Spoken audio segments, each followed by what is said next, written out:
Praise lord. దేవునికి మహిమ కలుగును గాక. ఉదయకాల సమయంలో మీకు అందరికీ శుభవందనాలు తెలియజేస్తున్నాను. సహోదరుడు సహోదరి, ఈరోజు మీ మధ్యకి మంచి శ్రేష్టమైన దేవుని వాక్యాన్ని మీ మధ్యకి మేము తీసుకొచ్చాము.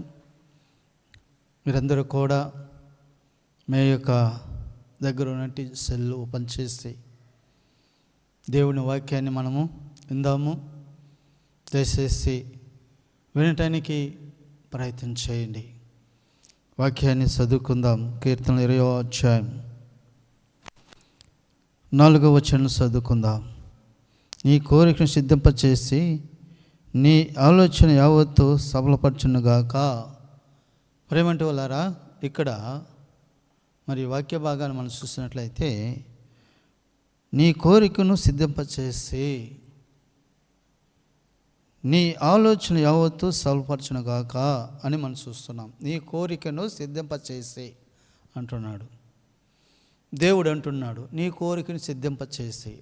ఈరోజు మనం ఆలోచించినట్లయితే ఉదయకాలం నుండి మనము మరి ఎన్నో కోరికలు అనేది ఉంటాయి మనిషి జీవితంలో. కోరికలు మనము కోరుకున్నది, మనం అనుకున్నది జరగాల, నెరవేరాల అనేది ఒక కోరిక మనలో ఉంటుంది, ప్రతి ఒక్కరిలో కూడా. మరి ఇంకా చెప్పాలంటే యవనస్తురాళ్ళలో మంచి మంచి కోరికలు ఉంటాయి. బాగా చదువుకోవాలని కోరికలు ఉంటాయి, మంచి జాబ్ చేయాలని కోరిక ఉంటుంది, మంచి మంచి పనులు చేయాలని కోరికలు ఉంటాయి, మంచి భర్త రావాలని కోరిక ఉంటుంది, మంచి భార్య రావాలని కోరిక ఉంటుంది.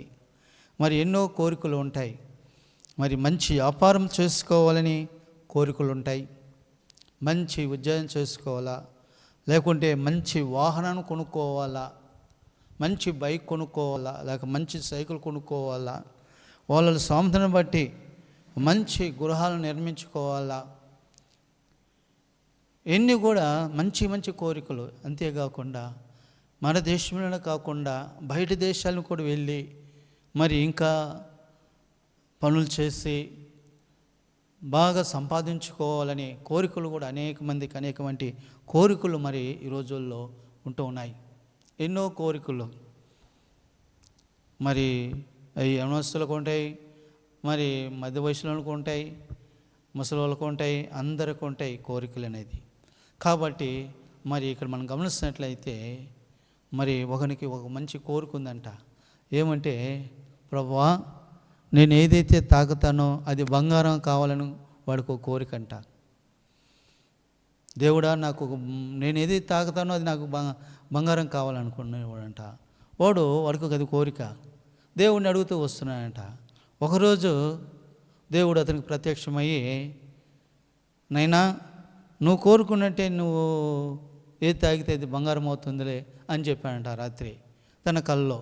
అప్పుడు ఏం చేశాడంటే ఇతడు లేచి ఉదయాన్నే లేచి, దేవుడు నాకు రాత్రి మంచి వరం ఇచ్చాడు, నా కోరికను ఆయన సిద్ధింపచేశాడు, కాబట్టి నేను ఏది తాగితే అది బంగారం అయిపోతుంది అని చెప్పి అనుకొని ఉదయాన్నే లేచి తను పండుకున్నట్టు ఆ బెడ్ మంచాన్ని తాకాడంట. తాకితే అది బంగారం అయిపోయిందంట. అబ్బా, నాకు దేవుడు నా యొక్క మనవిని నా కోరికను తీర్చాడు అని చెప్పేసి ఆయన చాలా సంతోషపడ్డాడంట.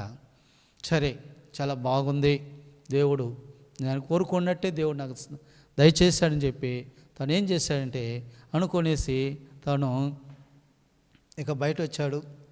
బయట వచ్చి ఆ ఇంటి ముందు ఉన్నట్టు పూల మొక్కలన్నిటిని కూడా తాగుతూ వస్తుంటే మరి ఏదైతే తను తాగుతున్నాడో ఆ పూల మొక్కలన్నీ కూడా బంగారం అయిపోతుందంట. ఇంకా సంతోషపడినాడు. చాలా సంతోషంగా ఉంది. సరే, తను ఏదైతే ఇంట్లో తాగుతుండో వస్తువు అన్నీ కూడా బంగారం అయిపోతుంది. చాలా సంతోషపడుతున్నాడు. దేవుడు నాకు చాలా మంచి కోరిక ఇచ్చాడు, నేను కోరుకున్నట్టుగా అవుతుందని చెప్పి అనుకున్నాడు. సరే, స్నానం చేసేసాడు. అక్క ఇన్ని కూడా తాగి నేను బంగారం అయినాయి. మరలా వచ్చాడు. సరే, ఇంకా మరి టిఫిన్ పెట్టడానికి వాళ్ళ భార్య రెడీ చేసి టిఫిన్ తీసుకొచ్చి పెట్టింది. ఆ టిఫను ఇడ్లీ తీసుకోవటానికి చేపెట్టాడు. చేపెడితే ఏమైందంటే బంగారం అయిపోయింది. బంగారం అయిపోయింది. ఇప్పుడు తాగిందల్లా బంగారం అయిపోయింది. ఇడ్లీ కూడా బంగారం అయిపోయింది, సంతోషపడ్డాడు. సరే, ఇడ్లీ తినలా, ఇంకా బంగారం ఎక్కడ తింటాడు, తినలేదు. సరే పోనీళ్ళు అని చెప్పేసి మధ్యాహ్నం భోజనం చేస్తామని చెప్పి మళ్ళీ మధ్యాహ్నం భోజనం కూర్చుంటే భోజనం తాగితే కూడా భోజనం బంగారం అయిపోయింది. అయ్యో, మధ్యాహ్నం కూడా బంగారం అయిపోయింది. ఇంకా రాత్రి కూడా చూద్దామని చెప్పి రాత్రికి కూర్చున్నప్పుడు రాత్రి కూడా బంగారం అయిపోయింది భోజనం. ఇంకా బుద్ధి వచ్చేసింది. చంపలు వేసుకున్నాడు. దేవుడా, మరి నేను కోరిందల్లా బంగారం అయిపోతుంది, నేను తాగిందల్లా బంగారం అయిపోతుంది, కాబట్టి నన్ను క్షమించు అని చెప్పేసి చంపలు వేసుకున్నాడంట. ఏది తాగితే అది బంగారం కావాలన్నాడు కదా, బంగారం ఎట్లా తింటాడా, బంగారం తింటాడా? చెప్పండి, ఒకసారి ఆలోచించండి. మన కోరిక కూడా ఏదైనా సరే ఒక హద్దు ఉండాలా, ఆశ కూడా ఒక హద్దు ఉండాలంటారు కదా, అలాగనే దాన్ని కూడా ఒక హద్దు ఉండాలా. ఈరోజు ప్రేమికులారా, మరి నీ కోరికను మరి ఆయన ఇక్కడ నీ కోరికను సిద్ధింపచేసి అన్నాడు. కాబట్టి నీ కోరికను సిద్ధింపచేస్తే నీ ఆలోచన యావత్తు సఫలపరుస్తాను అన్నాడు. అయితే మన కోరికను ఎలా ఉండాలంటే, ఆ కోరిక లోకానుసారమైన కోరికలు ఉండకూడదు, ఆత్మానుసారమైన కోరికలు ఉండాలా, ఆధ్యాత్మిక కోరికలు ఉండాలా. మనం కోరుకునేది ఏంటంటే, ఈ లోకంలో మనం ఏం కోరుకున్నా, ఏది ఉంచుకున్నా, ఏది సంపాదించుకున్నా మనం అంతా కూడా రావు, తీసుకెళ్ళలేం. అయితే అతడు చెంపలు వేసుకుని, దేవుడా నన్ను క్షమించు, నేను కోరుకున్న చెడ్డది కాబట్టి అన్నప్పుడు దేవుడు మళ్ళీ కటాక్షించి మళ్ళీ ఏ తాగితే అది మామూలుగా అవుతా వచ్చిందంట. ప్రేమలో ఒకసారి మనం ఆలోచించినట్లయితే మన కోరిక ఏంటంటే అది ఆత్మానుసారమైన కోరిక. మన భవిష్యత్తులో మనకి ఏది కావాలనో అది దేవుడు అడిగితే దేవుడు ఇస్తాడు, దేవుడు సహాయము చేస్తాడు. కాబట్టి మనం కోరుకున్నదల్లా బంగారం కావాలంటే అది మరి దురుద్దేశము, అది స్వార్థం, కాబట్టి అది నిష్ప్రయోజనం. కాబట్టి ఈరోజు ఉదయకాల సమయంలో దేవుడు నీకు ఇచ్చేది నీకు ఇస్తాడు. దాన్ని బట్టి నువ్వేం చేయాలంటే తృప్తి చెందాలా, ఆనందపడాలా. చూడండి, ఆకాశ పక్షులు మనం చూస్తున్నావు. మత్తయి సువార్తలో అంటాడు కదా, ఏమంటాడు? ఆకాశ పక్షులు చూడండి, అవి ఎత్తవు, కొయ్యవు, కోట్లలో కూర్చుకునవు, అయినా వాటికి నేను ఆహారం ఇస్తున్నాను కదా, కాబట్టి మరి వాటికంటే మీరు శ్రేష్టమైన వాడు అన్నాడు దేవుడు.